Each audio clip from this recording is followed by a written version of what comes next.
औज़ुबिल्लाहिमिनश्शैतानिर्रजीम बिस्मिल्लाहिर्रहमानिर्रहीम आम Abdul Balani voice of Memon जे पाके रोज़ हिकिड़े नवे एपिसोड जे साथ ने अॼु असांजी ख़ुशनसीबी आहे कि असांजा जो महिमान आहिनि उन जो ताल्लुक़ यूथ से आहे अने हालार मेमन जमात से भी उन जो ताल्लुक़ आहे।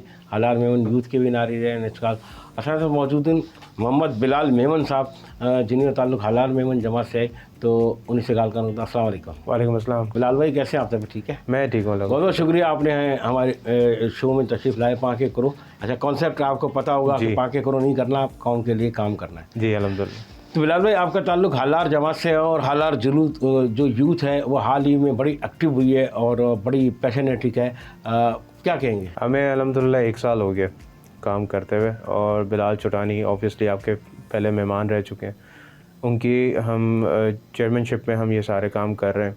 तो अल्हम्दुलिल्लाह अभी जितनी भी हमारे पास जो प्रोसेस जो भी चला है उससे जो भी हमें जो रिज़ल्ट मिला है इट्स बीन अमेजिंग। और हम अभी भी इंशाल्लाह ताला कोशिश में है कि लाइक ये एंड नहीं है, ऑब्वियसली हम इसको बहुत आगे तक लेके जाना है और बहुत बड़ा करके जाना है ताकि यूथ के लिए जितनी आसानी हो हम कर सकें। तो हम उसी पे भी अभी वर्क कर रहे हैं और माशाल्लाह रिज़ल्ट्स अच्छे हैं। हालार यूथ अभी एक्टिव भी है और रिसेंटली उन्होंने आईटीज़ पे भी कोई इवेंट्स किए हैं और 2-4 और थोड़ा सा डिटेल बताएंगे आप? जी मैं बताता हूँ। आईटी के हवाले से सबसे पहले तो हमने ऑनलाइन रिटेलिंग पे हमने काम शुरू किया क्योंकि ऑब्वियसली ऑनलाइन रिटेलिंग फ्यूचर है और जो हम इकोनॉमिकली अगर देखते हैं बाहर मुल्क में तो ग्लोबली ऑनलाइन रिटेलिंग ऑब्वियसली एक अलग सेक्टर बन चुका है और दुनिया में ऑब्वियसली वो फ्लरिश कर रहा है। तो हमारा जो मेन मकसद यही था कि जितना भी यूथ है जिनको प्लेटफॉर्म नहीं मिल रहा काम करने का, हम हालार के थ्रू उनको प्लेटफॉर्म थे, ख़ासतर हालारी। तो हम लोगों ने दराज से MOU साइन करके हमने दराज की वर्कशॉप्स वगैरह कराई, वहाँ पे क्लासेस हमने कराई जहाँ पे बच्चे और बच्चियाँ आके क्लासेस सीखते थे दराज के हवाले से और वहाँ पे अपने प्रोडक्ट्स को पिच करके किस तरीके से सेल आउट करना है मार्केट में, वो भी हमने उनको अपॉर्चुनिटी हमने दी थी। इसके अलावा हमने ये सोचा था कि जो बच्चा जो दराज सीख लेता है उसके पास अगर फाइनेंशियल एट्रीब्यूट्स नहीं है तो we are also going to provide them with that कि जमात जो है उनको कुछ ना कुछ as a token of gratitude उनको दे देगी ताकि वो यूटिलाइज़ करके जो उनको जो गुड्स और प्रोडक्ट्स जो ख़रीदने हैं बेचने के लिए वो ख़रीद के और बेच सकते हैं अपने दराज के अकाउंट से। बिलाल भाई भी जो आप आईटी की बात कर रहे हैं, अमेज़ॉन की बात कर रहे हैं, हम बहुत सारी इवेंट्स पे जाते हैं जहाँ पे आईटी के इवेंट हो रहे होते हैं और एक प्रेजेंट आता है, अपनी प्रेजेंटेशन दे के वो चला जाता है। फिर जो वो बच्चे होते हैं जो 400-500 बच्चा होता है या 1000 बच्चा होता है या 2000 बच्चा होता है, तो अगर हम बच्चों से बात करते हैं ना तो वहाँ तो बड़े कमेंट्स दे रहे होते हैं कि जी हम सीखा है। बेसिकली बात ये है कि वहाँ वो कुछ सीखा नहीं होता क्योंकि उसको टूल्स तो दिए नहीं जाते, ना उसका कोई फॉलोअप होता है। आपके यहाँ क्या है? देखिए हम फॉलोअप करते हैं, हम पूछते हैं। हमने रिसेंटली लाइक एक बंदा इसी चीज़ के लिए हायर किया हुआ था कि अगर आपको दराज के अकाउंट्स में कुछ इश्यूज़ आ रहे हैं तो आप आ सकते हैं। इसके अलावा हमने एक ई-कॉमर्स एजेंसी शुरू की कि अगर आपके दराज के अकाउंट्स आपसे नहीं हैंडल हो रहे आप हमारे पास आएँ, ठीक है, मिनिमम चार्जेस हैं, दे सकते हैं, ठीक है, नहीं दे सकते कोई मसला नहीं। अब हम करेंगे क्या उस ई-कॉमर्स एजेंसी से कि बेसिकली हमने उन्हीं ही बच्चों को हायर किया है जो ऑब्वियसली हमारे पास आके जिन्होंने सोशल मीडिया मार्केटिंग सीखी, दराज सीखा और कैनवा सीखा हमसे, और उन्हीं को ही हमने हायर किया। उन्हीं को यूटिलाइज़ करके हम वहाँ पे लोगों को सर्विस प्रोवाइड कर रहे हैं। अब ऑब्वियसली जब हम उस सर्विस प्रोवाइड करेंगे we going to charge the people, right, वो हमारे क्लाइंट्स हैं, हम चार्ज करेंगे। जो चार्जेस आएंगे वो ऑब्वियसली उसमें एक्सपेंस निकाल के हम दोबारा उसको एज अ फ़ंड यूटिलाइज़ कर लेंगे जमात के अंदर, ठीक है। हम फॉलोअप करते हैं, हम पूछते रहते हैं, हम क्या कहते हैं, हम जॉब्स की अपॉर्चुनिटी क्रिएट करते हैं और कोशिश करते हैं कि उन लोगों को स्ट्रीमलाइन करें ताकि ऑब्वियसली हमारी भी मेहनत ज़ाया ना जाए और उनका टाइम भी ज़ाया ना जाए। बिलाल भाई ये तो सारी बातें सही है, लेकिन अब भी जो लास्ट हमारे पास बिलाल भाई भी आए थे जो छोटानी साहब, तो उनसे भी हमने ये बात की थी कि ऑल पाकिस्तान मेमन फेडरेशन में भी आप एजुकेशन बोर्ड में भी हैं, उस बारे में भी आपसे बात करते हैं, लेकिन ये बताएं कि हमारी यूथ को भी आप कहाँ देखते हैं? देखें अभी अगर मैं देखता हूँ यूथ के हवाले से अगर मैं बात करता हूँ तो नॉट एक होती है, नॉट में बंदे में लोग कंफ्यूज्ड हैं करना क्या है, ठीक है। कोई कहता है कि भाई एजुकेशन क्यों ले रहे हो, आगे जाके प्रैक्टिकल लाइफ में एजुकेशन काम नहीं आएगी, कन्फ्यूजन। फिर कहते हैं कि भैया तुम पढ़ क्यों नहीं रहे, आगे जाओगे पढ़ाई लिखाई नहीं होगी तो तुम जाहिल ही रहोगे तो कोई तुम्हें वैल्यू नहीं करेगा, एक और कन्फ्यूजन। फिर मसला आता है कि भाई पढ़े क्या, ठीक है, चूँकि हमारी जो एजुकेशन का जो मयार है वो उस हद तक नहीं जाता जिस हद तक ऑब्वियसली बाहर जाता है। मैं भी बाहर से पढ़ के आया, ठीक है, बिलाल भी ऑब्वियसली बाहर से पढ़ के आया, हमारे साथ एक और है सुलेमान सलीम, वो भी बाहर से ही एजुकेशन लेके आया। तो वो मयार नहीं है जो बाहरी मुल्कों में और जो पाकिस्तान की जो एजुकेशन सिस्टम है। मेरी एक दफ़ा कराची चैम्बर ऑफ कॉमर्स में एक मीटिंग में बात हुई, चूँकि मैं उधर हेल्थ एंड एजुकेशन कमेटी का एडवाइज़र हूँ, तो वहाँ पे हमारी बात हुई थी कैम्ब्रिज एजुकेशन और जो हमारा जो मैट्रिक बोर्ड है इसकी कंपैरिजन की बात हुई थी। तो वहाँ पे मैंने एक बात कही थी कि मैट्रिक में हम अभी भी विंडोज़ 98 और फ्लॉपी डिस्क की बात कर रहे हैं। दुनिया एआई और चैट जीपीटी और आर्टिफिशियल इंटेलिजेंस, जिसको एआई मैंने पहले कहा, उधर तक पहुँच चुकी है। तो हम लोग तो बहुत पीछे हैं रिगार्डिंग एजुकेशन सिस्टम। तो ये तीसरा कन्फ्यूजन कि अगर पढ़ें तो पढ़ना क्या है, ठीक है। चौथा ये है कि हम कुछ नया इनोवेशन लेके नहीं आते एजुकेशन के अंदर। अब रिसेंटली हम यानी कि जब हमने स्टार्ट किया था तो ट्रेस पाकिस्तान एक ऐसी ऑर्गेनाइजेशन है जहाँ पे स्किल बेस्ड लर्निंग होती है, ठीक है। वो सुलेमान सलीम हमारे साथ हैं जो वाइस चेयरमैन है हमारे, वो उसको लुक आफ्टर करते हैं, ठीक है। हमने उनके साथ MOU साइन किया, लेकिन वही बात आ जाती है कि बच्चों ने इंटरेस्ट इतना डेवलप नहीं किया। लेकिन हमने कोशिश पूरी की अपनी, 100% पूरा दी और रिज़ल्ट भी अच्छे आए हैं उसके। चले 100% नहीं है, 20 to 30% रिज़ल्ट अच्छे हैं। तो हमने कोशिश किया कि उनके थ्रू उनको स्किल सिखाएं। अब अगर बाहर के मुल्क में अगर आप जाते हैं तो नर्सरी को आप हटाते हैं, 1 क्लास से लेके 10 क्लास तक वहाँ पे स्किल बेस्ड लर्निंग भी सिखाई जाती है एजुकेशन के साथ साथ। कि ठीक है, अगर आप प्लम्बिंग सीखना चाहते हैं, इलेक्ट्रिकल इंजीनियरिंग वगैरह, इलेक्ट्रिशियन वगैरह का जो काम है, मैकेनिकल इंजीनियरिंग वगैरह, इस तरीके के जो अट्रैक्टिव काम जो हो, जो शॉर्ट बेस्ड लर्निंग प्रोग्राम्स होते हैं, वो सीखने के उनके पास चांसेस होते हैं। हम इस तरह की चीज़ें कोई इंट्रोड्यूस करते नहीं है हमारे एजुकेशन सिस्टम में। O लेवल्स है, A लेवल्स है, ऑब्वियसली फिर वो बैचलर्स करता है और 3-4 कुछ इंस्टीट्यूट्स हैं जहाँ से वो करता है, जिनकी मोनोपोली होती है, और फिर वो जॉब के लिए घूम रहा होता है। और फिर ऑब्वियसली हमारी जो इकॉनमी का जो हाल है और जो महंगाई का जो आलम है, तो ऑब्वियसली वो फिर एक मिनिमम अमाउंट ऑफ वेज पे या सैलरी पे जाके वो लग जाता है। तो फिर वो एजुकेशन ज़ाया हो गई, तो फिर एजुकेशन की वर्थ नज़र नहीं आती क्योंकि हम स्किल को वर्थ नहीं देते।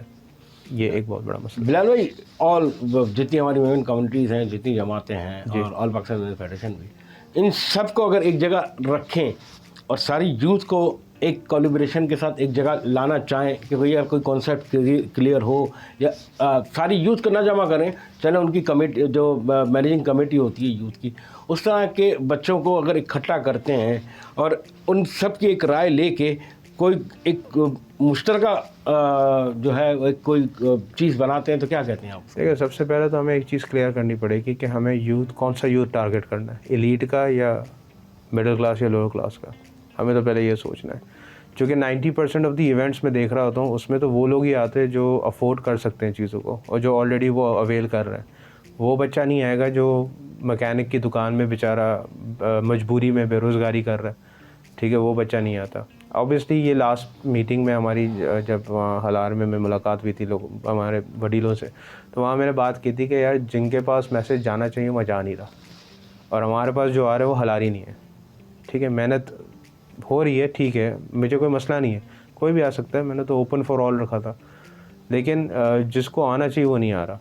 मैं सारी जमात में एक ही चीज़ बोलूँगा, सारी जमात में जितनी भी मेहनत कर रही है यूथ के हवाले से, जिन लोगों को आना चाहिए वो नहीं आ रहा है, जिन लोगों तक मैसेज जाना चाहिए उन तक नहीं जा रहा, ठीक है। अगर मैं एक मैकेनिक के बच्चे को ला के और मेरे जैसे बच्चे के बराबर में खड़ा कर दूँ, तो एक तो मुझे तो बर्दाश्त होना चाहिए कि वो मेरे बराबर में खड़ा है, दूसरा उसको सेम एजुकेशन मिलनी चाहिए जो मुझे मिल रही है, तीसरा आने वाले 10 सालों में उसको मेरी तरह ही बात करनी चाहिए जिस तरह मैं बात कर रहा हूँ। तो मैं समझता हूँ कि हाँ यार मेहनत अच्छी है, ठीक है। तो मैं समझता हूँ कि हाँ वी आर फोकसिंग और targeting on a right place, ठीक है ना। हमें तो गोल बनाना है ना, गोल बना ले, टारगेट कर ले, किसको टारगेट करना है, फिर स्ट्रैटेजी क्रिएट करें। हम थोड़े से कन्फ्यूज्ड हैं, हम फोकस कर रहे होते हैं उन लोगों पे जो ऑलरेडी अवेल कर रहे हैं इन चीज़ों को, जो नहीं कर पा रहे, जिनके ऑब्वियसली अल्लाह ताला ने किसी को ज़्यादा दिया, किसी को कम दिया, तो कम जिनके पास है उन पे ज़्यादा फोकस करें, उनको हम ऊपर एलिवेट करें। लेकिन जो बात आप ये कह रहे हैं ना, practically I don't think it's possible, just because के मतलब 1-to-1 कॉन्टैक्ट करना कि मतलब एक बच्चा हलार जमात में आ ही नहीं रहा, उसको पता ही नहीं जमात है क्या, बेसिकली उसको पता ही नहीं, वो कभी स्टेप डाउन मतलब अप स्टेप लिया ही नहीं कि जमात तक आए, देखे जमात कर क्या रही। अच्छा, हमारे यहाँ जमात में कौन आता है? जिसको ज़कात चाहिए होती है, जिसको एजुकेशन फंड चाहिए होता है, या जिसको किसी न किसी किस्म की कोई ना कोई हेल्प चाहिए होती, तभी आता है। और वो भी आखिरी जब हर सब जगह से फंस जाता है तो फिर आता है। हम नहीं समझते कि जैसा आपने बड़ा पॉइंट तो बड़ा अच्छा रेस किया है कि हमने उस जनरेशन को जो है वो टारगेट करना है, बट इट्स पॉसिबल। देखिए, हर चीज़ की एक अवेयरनेस होती है, ठीक है।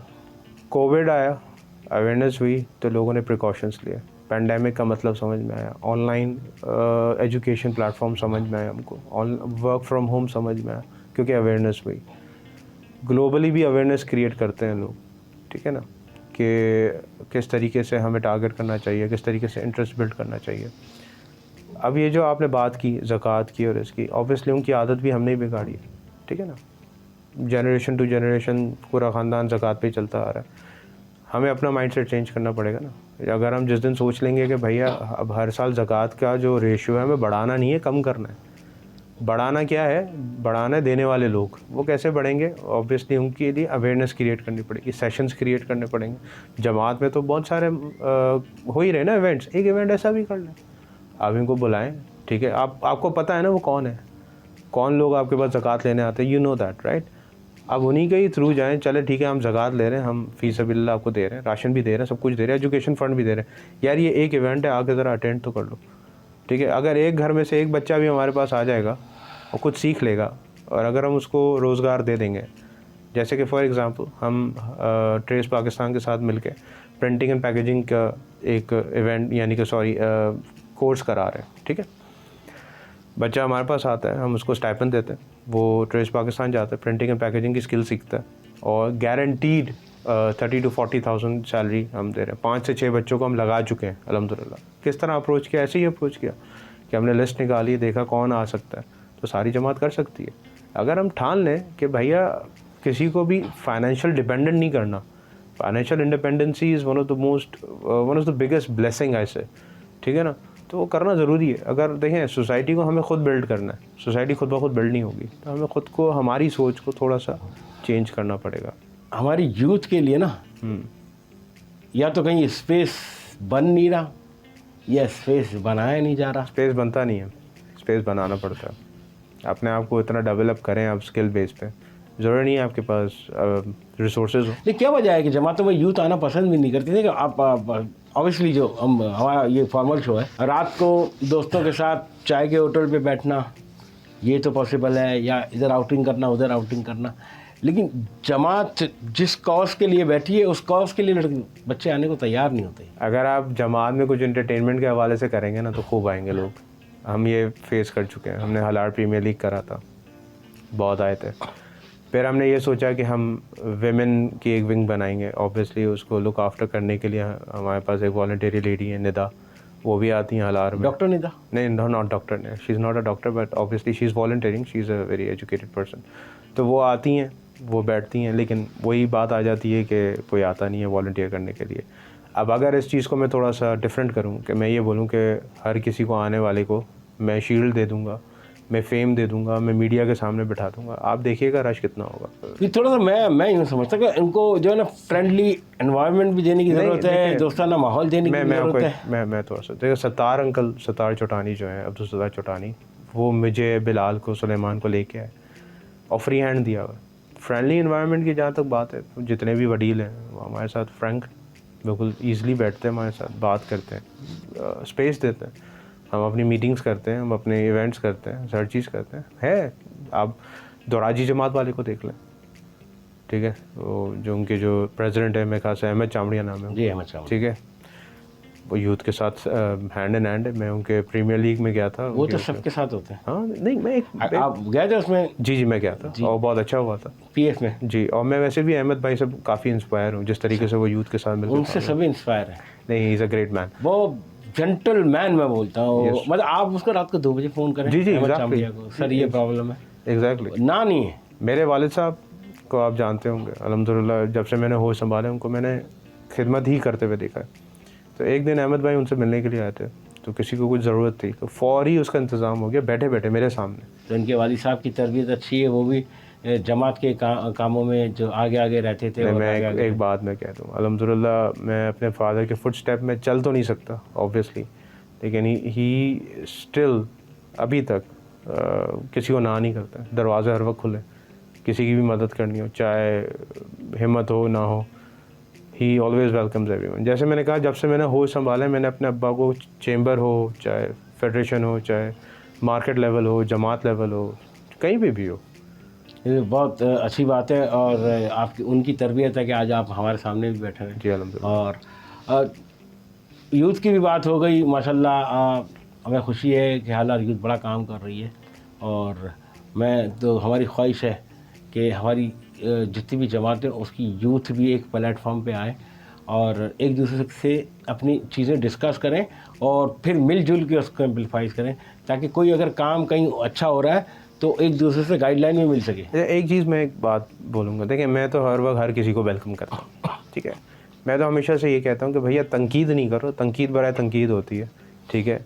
इवन जमात का लेवल है, आपको अगर पसंद नहीं आ रहा काम, you most welcome to join us, आइए हमें बताइए किस तरह से होता है, ठीक है ना। अब देखें हर कोई परफेक्ट नहीं होता, गलतियाँ होती है, लेकिन उस गलती को पकड़ के आप एक उसको कॉन्स्पिरेंसी बनाने की इशू बनाने की कोशिश करें, ये गलत है। देखें ज़कात सदका और फितरे पे कभी सियासत नहीं हो सकती। जी बिल्कुल, ठीक है, ये बड़ी गहरी बात कह रहा हूँ मैं। इस पे लोग कोशिश करते हैं कि अपना मयार जमाने के लिए और अपना ऊपरी लेवल जमाने के लिए उस पर सियासत ज़रूर क्रिएट करते हैं, कंट्रोवर्सी क्रिएट करते हैं। ये नहीं होना चाहिए कि जमात का काम है। आप वहाँ पे जैसे ही आप अपनी गाड़ी से उतर के जमात में जाते हैं तो आप उन लोगों के मुलाजिम बन चुके हैं जो दौलत से, सहूलत से, हर चीज़ से महरूम है। तो आप अपने आप को वो समझें, ठीक है। आप खिदमत करने आए हैं, आप अल्लाह को मैं तो ये समझता हूँ जमात में जो बैठता है या अपना टाइम देता है अपने घर बार छोड़ के, तो अल्लाह ने उसको मुंतखब किया है। जी अल्हम्दुलिल्लाह, ठीक है। मैं कल रात को भी एक जगह पे था, सौराष्ट्र मेमन जमात को मैं बड़ा तारीफ़ करता हूँ उनकी, और मैं बड़ा उनको लाइक करता हूँ कि रात को 3-3 बजे तक वो काम कर रहे होते हैं और एक झमेला लगा होता है उधर, और वाकई लगता है कि यार कोई जमात है और काम कर रही है। तो ये तो हमारा काम है, और अगर जो लोग तनकीद करते हैं तो बस अल्लाह से दुआ कर सकते हैं कि अल्लाह उनके भला। देखिए उनको तो मैं एक ही बात बोलूँगा, देखिए परफेक्शन नहीं आ सकती किसी चीज़ में भी, ठीक है। पूरी कायनात में एक ही हस्ती परफेक्ट है, वो हमारे नबी करीम सल्लल्लाहु अलैहि वसल्लम, उनके बाद तो कोई भी परफेक्ट नहीं है, ठीक है। हम इंसान हैं, गलती का पुतला है, गलती हर कोई करता है, लेकिन हाँ हमारी गलती का या एरर को आप सही करने के लिए आ सकते हो, मोस्ट वेलकम। मैं यूथ के प्लेटफॉर्म से हो या चाहे जमात में भी, ऑब्वियसली मैं काउंसलर हूँ खिलोस जमात का उधर हलार मेमन में, तो उधर लेवल पे भी मैं ये कहता हूँ कि भैया if you want something to be added, अब आइए मेरे साथ बैठे, मोस्ट वेलकम। मैं क्रिटिसिज्म लूँगा। बहुत अच्छी बात है जी, ब्रॉड माइंडेड होना चाहिए, और जब आप जिस जगह पे हैं तो उसमें तो चाहिए ब्रॉड माइंडेड बंदा, क्योंकि वो किसी जगह का बड़ा बनने के लिए आपको दिल, अपनी फैमिली में आप बड़े हैं तो आपको सबसे पहले आपका दिल को अपना बड़ा करना पड़ता है, कुशादा करना पड़ता है। फैमिली में मैं सबसे छोटा हूँ। अच्छा चले जी, ये बात तो इसको कंटिन्यू करते हैं। यूथ से आप ताल्लुक़ है आपका, मेमन कम्युनिटी से भी ताल्लुक़ है आपका। एक सवाल आजकल मैं सबसे कर रहा हूँ, how to save and secure Memon language. मेरी लैंग्वेज अच्छी थी। अच्छा ठीक है, ठीक है, बचपन से बोलना है अभी, ठीक है, ठीक है। तो पापा के बोलने नाड़ो, मम्मी के बोलने नाड़ो, तो इस पूछना जानो उर्दू में स्टार्ट करिए तो आई थिंक आई नहीं मेमनी अच्छी थी, वो सारे अच्छी थी। अच्छा अच्छी थी, ठीक है। I know the language very well, you should be proud of it. I am proud of Memons, okay, I am proud of being a Memon, obviously we are worldwide recognised. एक इवेंट हुआ था मैरियट में, sorry I think PC में, Marriott था PC, I don't know, आप उनको जानते होंगे, आरिफ जीवा जी, उनके बेटे के साथ एक इवेंट हुआ था, मैं भी उसमें शामिल था। हमने एजुकेशन एक इवेंट किया था, तुर्की के एम्बेसडर आए थे, ठीक है। मुझसे मुलाकात की उन्होंने और मैंने कहा Bilal Memon, so you are Memon, सही I am a Memon, the one day Memons are going to rule the world, he said that. Who said? The तुर्की के जो एम्बेसडर थे, ही सेड दैट, ठीक है।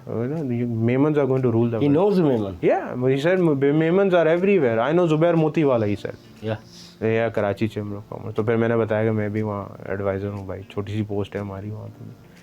तो हंस रहा था, बोलता मेमन हर जगह है। मैंने अल्हम्दुलिल्लाह हर जगह है, साउथ अफ्रीका हो।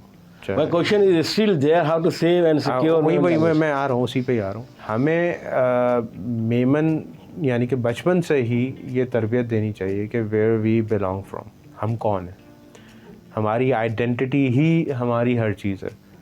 जैसे कि फॉर एग्ज़ाम्पल मैं आपको एक छोटी सी मिसाल देता हूँ। मैं जब बड़ा हो रहा था तो मेरे वालिद साहब मुझे बताते थे मेमनों के बारे में कि कहाँ से आए हैं, ये लैंग्वेज क्या है, फिर ऑब्वियसली इंडियन की जो मेमन जमाते हैं वहाँ पे 90% ऑफ द कन्वर्जेशन मेमनी में होती है, जमात लेवल पे। ठीक है, तो ये चीज़ें तरबियत से हैं।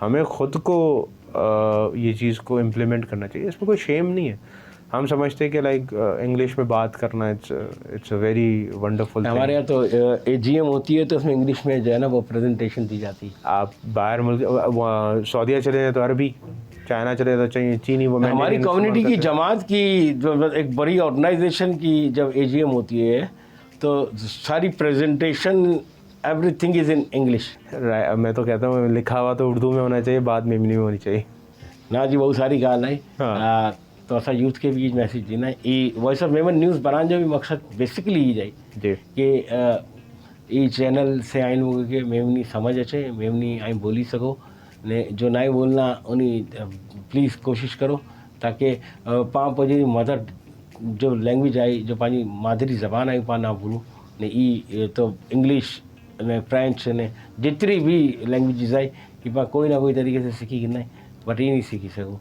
तो सेव एंड सिक्योर ये तो इनहेरिटेंस है, इनहेरिटेंस है।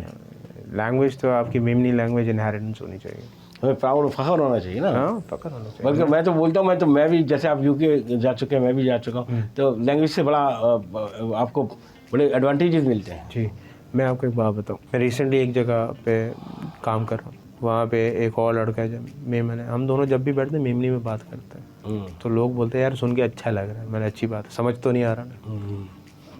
ठीक है, तो ऑब्वियसली जब हम मेमनी में कंसल्ट करते हैं या कन्वर्सेशन कर रहे होते हैं तो दूसरा बंदा जिसने कभी ज़बान नहीं सीखी तो उसको अट्रैक्ट करता है कि यार ये क्या बोल रहे हैं। ठीक है ना। अब बाज़ दफ़ा कुछ ऐसे भी लोग हैं जो कहते हैं व्यापारी की ज़बान है, तो हमारी काफ़ी आइडेंटिटी है, हमें भूलना नहीं चाहिए इस चीज़ को। तो नाज़रीन ॻाल्हि थी रही हुई मेमन लैंग्वेज मथे कि पाण की तरीक़े से पंहिंजी मेमन लैंग्वेज के बचाई सघूं था। कुल के हाणे ई पंहिंजी लैंग्वेज शायदि मुंहिंजो हिकिड़ो ख़्यालु आहे, पोइ जो पर्सनल ओपिनियन आहे कि वेंटिलेटर ते अची विए अॻियां डोर में मूंखे जो है ना मेमन सिक्योर नहीं लगी। I don't think so. Like मेमनों की हिस्ट्री बहुत तवील है and I think Memons are will be there for a very long time to create more history. बहुत मेमन जो हिस्ट्री क्रिएट करना वो पोते जगह ते एग्जिस्ट करे, लैंग्वेज के की सिक्योर करना है। लैंग्वेज भी अच्छी नहीं रहनी यार, बेफिक्र रहो। अच्छा हाँ हाँ कॉन्फिडेंट हाँ मेमन बच्चाइयों पर हलो इंशाल्लाह। असां तो करी नहीं लाइ कम रहिया आहियूं। हाँ असांजो मक़सदु इहो आहे मेमन लैंग्वेज के प्रमोट करूं। अब्दुल रज़ाक यूनुस एयरवाइज होगा वो मेमणी में ही 90% स्पीच दी ना हुआ अगर है कि याद में। हाँ तो निंडो काफ़ी अकड़ी बहुत दफ़ा स्पीच सुनी नहीं। तो पाण बि मेमणी में कंटिन्यू करूं। हाँ करो मसलो ना। अच्छा बिलाल भाई अॻियां थोरो सो पाण ॻाल्हि करूं त यूथ मथे भी ॻाल्हि थी हाणे ऐं से ऑफ कैमरा ॻाल्हि थी हुई कि यूके ऐं एजुकेशन लाइ विया जी। ऐं 2002 में यूके वियो, उदा पुती हायर एजुकेशन कई तक़रीबन 2015-16 में पाछो वियो। हेॾा अची ने बची पंहिंजो फैमिली बिज़नेस उनमें जॉइन इन करियो ने काफ़ी टाइम तक फैमिली बिज़नेस में हुआ। बची मूंखे हिकिड़ी सारी अपॉर्चुनिटी मिली तो EFU हिमाया फैमिली टकाफुल में आऊं हिजो सीनियर टकाफुल कंसल्टेंट या ने बिज़नेस डेवलपमेंट मैनेजर या था। पर ऑलमोस्ट यूके माण्हू वञे था त उन अचनि जो पाछो दिलि न चानू तव्हांजो मथां। मुंहिंजो बि दिलि न हो लेकिन करो मजबूरी में अची वियो मां। अच्छा मजबूरी में अची विया। हाय रे ये मजबूरी छड़ो हाणे फैमिली हिते बि आहियूं हुते अहिड़ो त न होगी। असल में ग्रो थियो कि बेसिकली की लॉज चेंज थी विया हुआ 2009 जे एंड में जे बाद जितना भी स्टूडेंट्स आ विया हुआ उन्हीं के सिटीजनशिप 12 ईयर्स जे बाद मिलनी। ऑब्वियसली उदा इमिग्रेशन जो को बहुत वॾो हिकिड़ो मसइलो अची वियो, शाम कॉलेजिस जो हिकिड़ो बहुत वॾो इशू थी वियो, शाम मैरिजिस जो बहुत वॾो इशू अची वियो। तो हर गवर्नमेंट जी हिकिड़ी पॉलिसी हुई थी ऑब्वियसली तो वो चेंज करे विझनि था। तो आउं बि उन चीज़ जो शिकार हुयो तो ऑब्वियसली उनखे लंबो गिनी न उन वो तवील थी वियो तो पाछो अची वियो। घणा लोग चवनि था बेवकूफ़ी करिए, आउं चवां थो चलो नसीब कुछ बिल्कुल नसीब जिते आज मुकद्दर आगे गई हैं। जी। बिलाल भाई है थोड़ा सा गाल करूँ तो करते हैं थोड़ी सी बात बिलाल भाई कि आप अभी जो आप काम कर रहे हैं उसके बारे में कुछ बता दें और आखिर में हम हर किसी से पूछते हैं भाई अपने फैमिली बैकग्राउंड भी बताएं कि वालिद वालदा हैं, भाई बहन हैं, शादीशुदा हैं सब, ताकि वो आम आदमी को पता नहीं होता तो हमारे जो शो से सबको पता लग जाता कि भाई इसका ये प्रोफाइल है। बेसिकली हमारा जो काम है it's related to saving in investment plans with तकाफुल बेनिफिट। अब तकाफुल का मतलब होता है कफ़ालत, राइट। ये totally Islamic way of investment है जिसमें हम उसको पूलिंग सिस्टम, जिसको वक्फ कहते हैं, उसके रिलेटेड हम उसको यूटिलाइज़ कर रहे होते हैं। और टोटली आप अगर समझें कि 4 पार्टनर्स हैं, ठीक है, एक पार्टनर की डेथ हो गई या कुछ हो गया तो ऑब्वियसली जो उसकी लगाई हुई जो इन्वेस्टमेंट है उसका जो प्रॉफिट होगा वो उसकी बेवा, उसके यतीमों को दिया जाएगा। अगर बिलफर्ज उसके बच्चे छोटे हैं तो फिर ये प्रायर चलता रहेगा, यानी कि वो जो कारोबार है वो इनको अकोमोडेट करता रहेगा। तो हम लोग बेसिकली क्या करते हैं, हम इन्वेस्टमेंट प्लान्स जिसमें सेविंग प्लान्स भी आता है और क्या कहते हैं चाइल्ड एजुकेशन प्लान भी आता है और खुशहाली प्लान जो हमने बिल्कुल एक लोअर तबकों वालों के लिए रखा है। तो इस तरीके के जो प्लान्स होते हैं हमारे पास मौजूद होते हैं, कस्टमाइज्ड हम करते हैं ख़ुद ही, जिनकी जो यानी कि उनका जो एक लेवल ऑफ इनकम होता है उसके हिसाब से जो वो बनवाना चाहे प्रोफाइल देख जो प्रोफाइल, हाँ, तो हम उसको इन्वेस्ट करवाते हैं। बहुत बेनिफिशियल चीज़ है। मैंने ये जमात के लेवल तक भी मैं गया हूँ और मैंने काफ़ी लोगों से बात की जिसमें हाजी उस्मान परदेसी हैं, जिनका मैं बड़ा शुक्र अदा करता हूँ। उन्होंने बड़े एक प्यार मोहब्बत से उन्होंने मुझे बिठा के बात सुनी मेरी, और उन्होंने ख़ुद बुलाया मुझे कि आओ ज़रा बात तो करें इस बारे में। तो मैंने उनको बताया कि 40 ख़ानदान आप पकड़ लें, आप ले लें 40 ख़ानदान जो आपसे आके ज़कात भी नहीं मांगते, ठीक है। अब उनको as a token of gratitude आप एक पॉलिसी या एक प्लान लेके दे दें, ठीक है। अच्छा, हम पॉलिसी कहते हैं तो लोग हराम पे आ जाते हैं ऐसा कुछ नहीं होता। बेसिकली जो इसमें रिबा इंक्लूडेड नहीं है, तो इट्स 100% हलाल। ऑब्वियसली तकी उस्मानी साहब, मुफ्ती मुजीबर रहमान सब ने इसके हक़ पे फतवा दिया हुआ है। तो मैं कंटिन्यू करता हूँ वहीं से जहाँ पे मैंने छोड़ा कि आप एक ख़ानदान को एक जो प्लान है वो आप as a token of gratitude दे दें। अब 10 साल तक ऑब्वियसली जमात उसके 12 से 13 हज़ार पे जो फैमिली के पे कर रहे होंगे। एंड में जाके ऑब्वियसली जो हमारी जो कंपनी का जो एवेल्यूएशन होता है वो 7 to 8 लाख रुपीस मेच्योरिटी के बाद मिल रहा होता है। तो क्या फ़ायदा हुआ एक ख़ानदान को जिसने कभी हाथ नहीं फैलाया, उसको आप एक साथ as a token of gratitude 8 lakh रुपए थे। अल्लाह करे चलें प्रॉफिट रेशियो बढ़ गया, वो 8 से 10 लाख हो गया, ठीक है। देखिए हम वेरिएबल रखते हैं ना, फिक्स तो नहीं करते, हर चीज़ ट्रांसपेरेंट रखनी है, ऊपर वाले के पास भी और नीचे वाले के पास भी। तो अगर 8 to 10 लाख रुपीस आप किसी ऐसी फैमिली को देते हैं जो मिनिमम इनकम पे सर्वाइव कर रही है, बड़ी मुश्किल से सर्वाइव करते हुए आ रही है और कभी आपके आगे हाथ नहीं फैलाया, तो उसके लिए कैसा लगेगा? ज़बरदस्त। मैं अगर आपको बोलूं कि किसी ख़ानदान को जाके 20 लाख रुपए 10 लाख रुपए दे, तो आप दोगे एक साथ? नहीं, कभी नहीं दोगे। चाहे आप जितने बड़े बिल्डर हों, जितने बड़े कारोबारी हों, आपके कभी भी दिल नहीं चाहेगा देने की। लेकिन इस तरीके से हम कर सकते हैं, तोड़ के एक ख़ानदान को। ऑब्वियसली फिर आप उसमें थोड़ी सी इन्हांसमेंट करोगे, पैसे अगर बढ़ा दोगे तो एक फैमिली को मेडिकल कार्ड भी चले जाएगा। तो क्या होगा, ये आप as a token of gratitude दे रहे हैं ना। मीनवाइल जब तक उसकी पॉलिसी मैच्योर नहीं होती तो वो मेडिकल कार्ड को अवेल कर रहा होगा। आप खुद ही देख लें प्राइवेट हॉस्पिटल्स वगैरह का क्या हाल है, गवर्नमेंट हॉस्पिटल का क्या हाल है। एक तरफ महंगाई है, एक तरफ रिसोर्स ही नहीं है, ठीक है ना। हम तो दोनों तरफ से मार खा रहे होते हैं ना, बिल्कुल। तो ये चीज़ है। चलिए, बहुत बहुत शुक्रिया, आपने तकाफुल के बारे में बताया। अब थोड़ा सा अपनी फैमिली के बारे में बता दें। मेरे वाले साहब माशाल्लाह हैदराबाद में बड़े हुए, पैदा वो लाड़खाना में हुए थे। He worked really hard. आज इस काबिल जो बनाया मुझे, तो उसके पीछे बड़ी मेहनत लगी मेरे वाले साहब की। हमें माशाल्लाह अच्छी ज़िंदगी दी, अच्छी एजुकेशन दी, मुझे मौका दिया बाहर जाने का, दुनिया घुमाई अल्हम्दुलिल्लाह। अल्लाह के घर भी लेके गए माशाल्लाह, ठीक है। मेरी वालदा कराची से ही हैं। मेरे माशाल्लाह हम 5 बहन भाई हैं, मैं सबसे छोटा हूँ और हम सभी मैरिड हैं। माशाल्लाह मेरी 4 बेटियाँ। माशाल्लाह, ज़बरदस्त। तो सारे भाई बहन इतने ही एजुकेटेड हैं जितने आप हैं? जी अल्हम्दुलिल्लाह। मेरे अब्बा ने फ़र्क नहीं किया, मेरी बहनों को भी उतना ही पढ़ाया जितना हम दोनों भाइयों को पढ़ाया। ठीक है, ज़बरदस्त। बहुत बहुत शुक्रिया बिलाल साहब, आप हमारे इस शो में तशरीफ़ लाए। Thank you so much. बड़ी खुशी हुई आपने बुलाया उसके लिए मैं थैंक यू वेरी मच। तो नाज़रीन, नाना रियो पाके करो या जितना भी असां शोज़ हले था आई सपोर्ट करना तो असां अॻियां वधना है। लाइक करो, शेयर करो, सब्सक्राइब करो चैनल के नाना रियो पाके करो।